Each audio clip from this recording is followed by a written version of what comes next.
Today on Garage Time with Goody, we are going to flush out a heater core in a 2002 Ford F-150 5.4 liter engine with an extended crew cab. The complaint is there's no heat. So if you have no heat and you want to know how to flush out your heater core, stay tuned.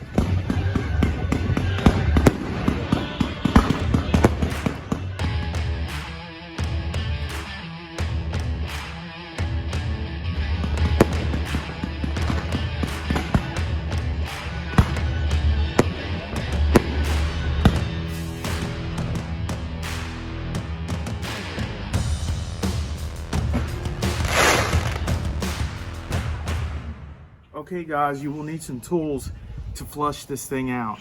Okay, I'm going to explain a little bit of the things you need. Alright, you're going to have to look at your heater core hose and determine the inner diameter. They have an ID and an OD. ID means inner diameter and OD means outer diameter. Well, this has an inner diameter of 5/8 of an inch. So you're going to want to get some hose that looks like that. And I've got this from Royal King, and I got a clear hose, and you don't have to get a clear hose. The reason I got a clear hose is as water's being pushed through there, I kind of want to see how dirty the water is or any kind of particulates coming out of it. So that is why I've got it clear. And this is kind of like a surface thermometer. What it does, you can put it in your vent where the hot air is coming out, and it will tell you the degrees of the temperature of the air that is coming out of your vents in your vehicle. I'm going to take a test of the temperature before I flush out the heater core and then after. You're going to need about a gallon of white vinegar that goes inside of your heater core to kind of wrestle free any particulates or gunk that's been in there for years.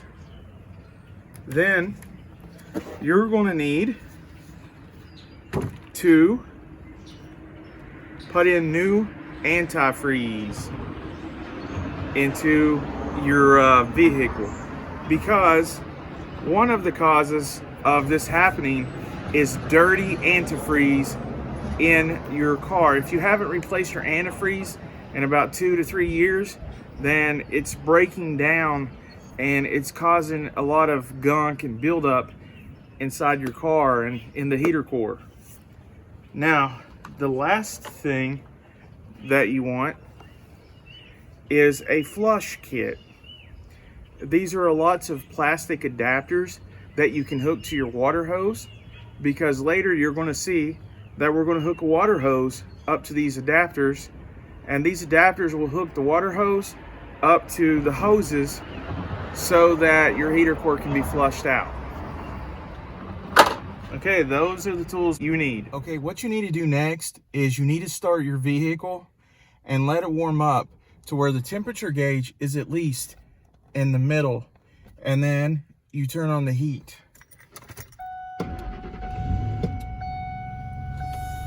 As you can see, the temperature gauge is not in the middle yet. What I'm going to do, I'm going to gently rev it up. I'm not going to go over 2 RPMs. There's the RPM gauge. I'm going to put it about right there, just under 2 RPMs, and it's going to heat up the truck. Now you want to make sure that the thermostat is switched over on heat, which mine is switched all the way to heat, and mine is switched for the vent panels for it to come out here. I've let the truck warm up. It's been about 10 minutes, and here's the next step.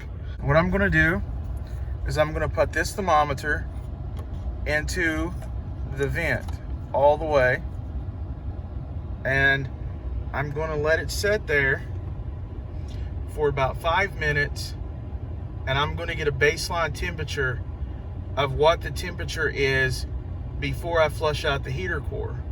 That way, after I'm done, I will know if I have successfully cleaned out the heater core. Okay, this is the baseline temperature. It has been 5 minutes, and it looks like it's a little over 100 degrees, which it should be quite a bit higher than that. I would say in between 130 and maybe 170. I've seen them in the normal range. So it's definitely not coming out like it should be. So what I'm going to do now is I'm going to shut off the truck.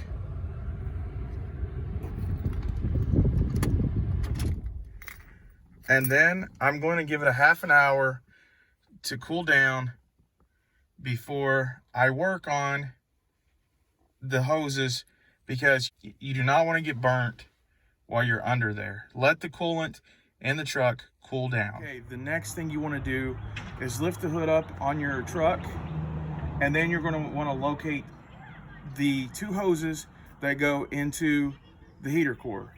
It goes up underneath the firewall. If you can see this hose here and then this hose here, it goes all the way back to underneath the firewall. Now it does have some quick connect, quick disconnect, and I'm going to try to get those off with my fingers, and I will explain how to do that once I get them off.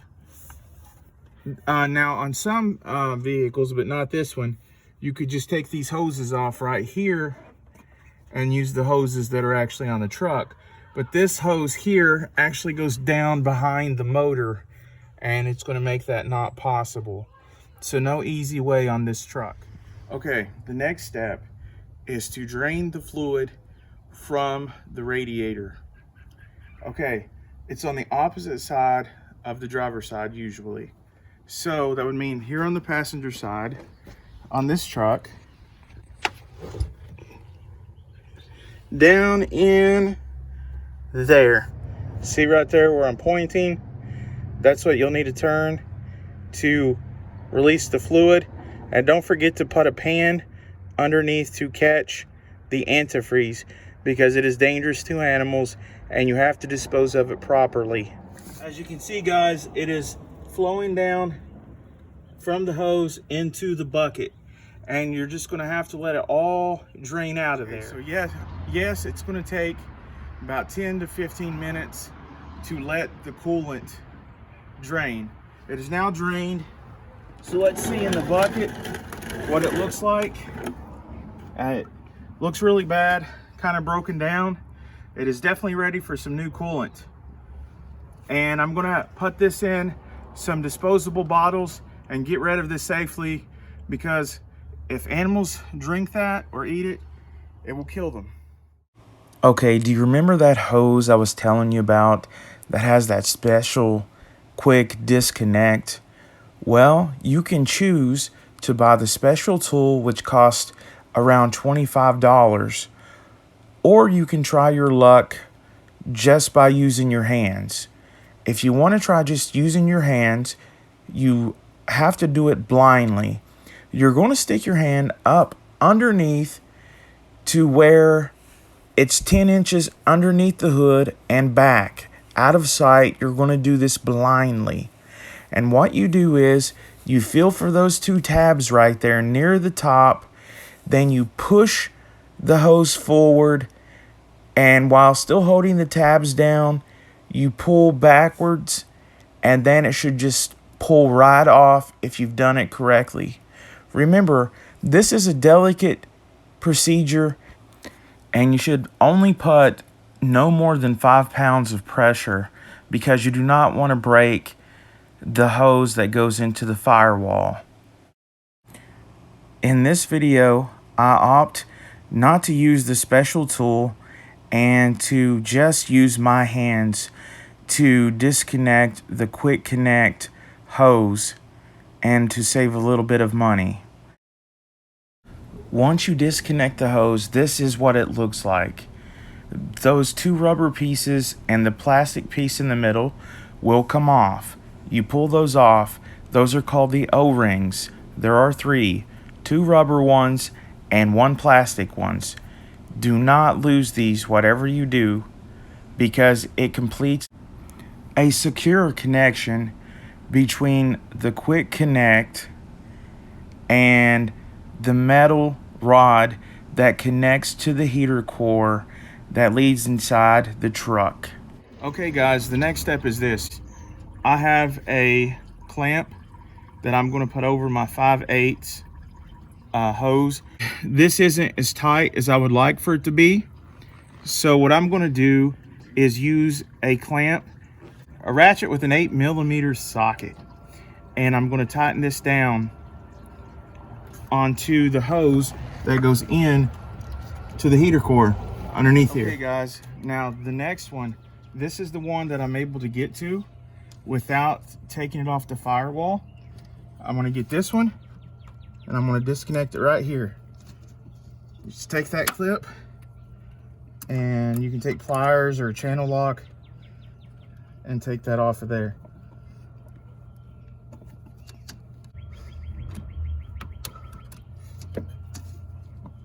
You might have to twist it back and forth, but it'll come up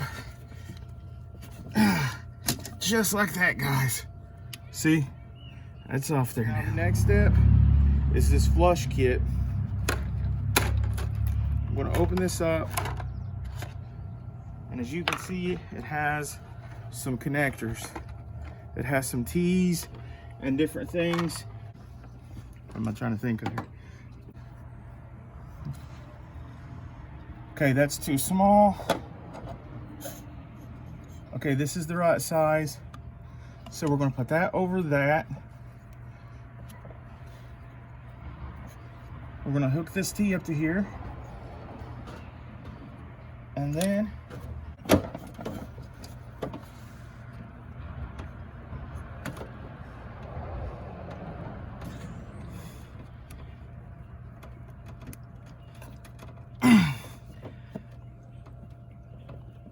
now you want to get this on there tight so that it's not going to pop off on you. And if you think it is, you just use the clamp, which I'm going to go ahead and put the clamp on there just like that. And so now it is hooked to this hose right here. You should have two hoses coming out in the end. Okay, you take this adapter and you get it really good and tight on the end of your water hose. And remember the spot here that I was telling you about? Now these actually do come with a cap that you can seal it off right here. So I could seal this off if I wanted to. But what I'm going to do is I'm going to hook this to right here to the T, and you're going to want to let it clean on both ends. Okay, what that means is after this you're going to want to let this flush out for a couple of minutes. Okay, what I've done now is I have this T here, which it's not really necessary. You can just put the adapter up closer to here. But what I've done is I've sealed the T off, and first, before I use any white vinegar to clean this out, I'm going to run regular water through here. It's going to go up in through there, in through the heater core, down into it, back up, out this hose, all the way down to the bucket right there. So we're going to turn on the water. There we go, it's coming. Look at this nasty stuff.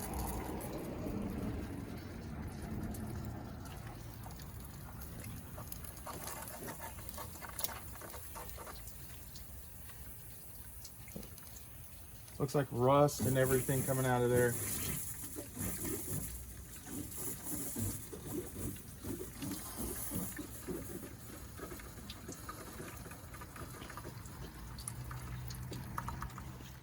Now what we're getting ready to do, we're getting ready to flush it the opposite way, to in, to back out, and we just did from out to in so that it gets the flow both ways.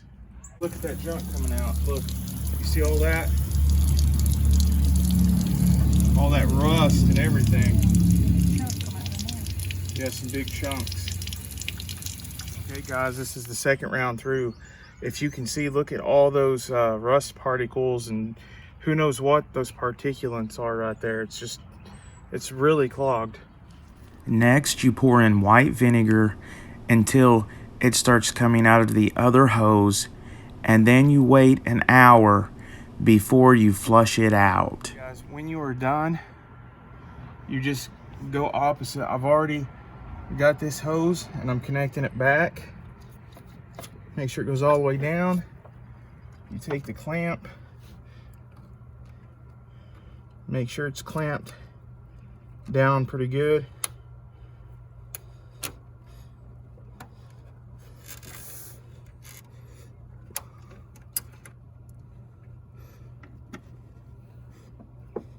There, it's all the way down. You can take the clamp off. Make sure it's on there good and tight. Now I'm going to take this one off. Give it a good pull, because I'd already gotten it loose. And then that one's off. Okay, now I'm going to put the other hose back on, the one that had the quick connect. And what you want to do here, these are the O-rings. There's 3 of them. There is a rubber one, a plastic one, and another rubber one. Now it goes rubber, plastic, rubber.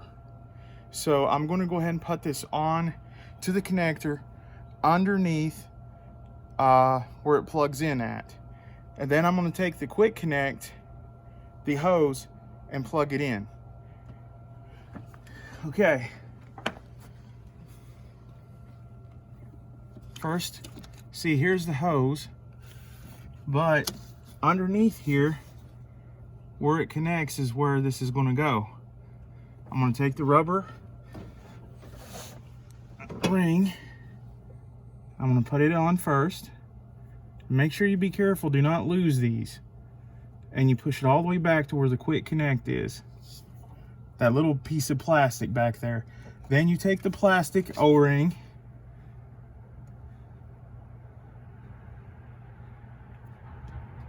you make sure it goes on far as back as it can go, and then you take the second rubber one, which that should be 3 total rings, and you kind of feel which way that this goes, and you push it back onto there until it snaps. What I'm going to do now is tighten up the drain bolt so that I can go ahead and put the antifreeze in the radiator. Okay, what you want to do is don't forget to recycle your old antifreeze. And the way I'm going to do this is I'm going to put the old antifreeze using a funnel into the empty bottles of the antifreeze I just put in the truck. Kind of like this. And I'm going to pour real slow.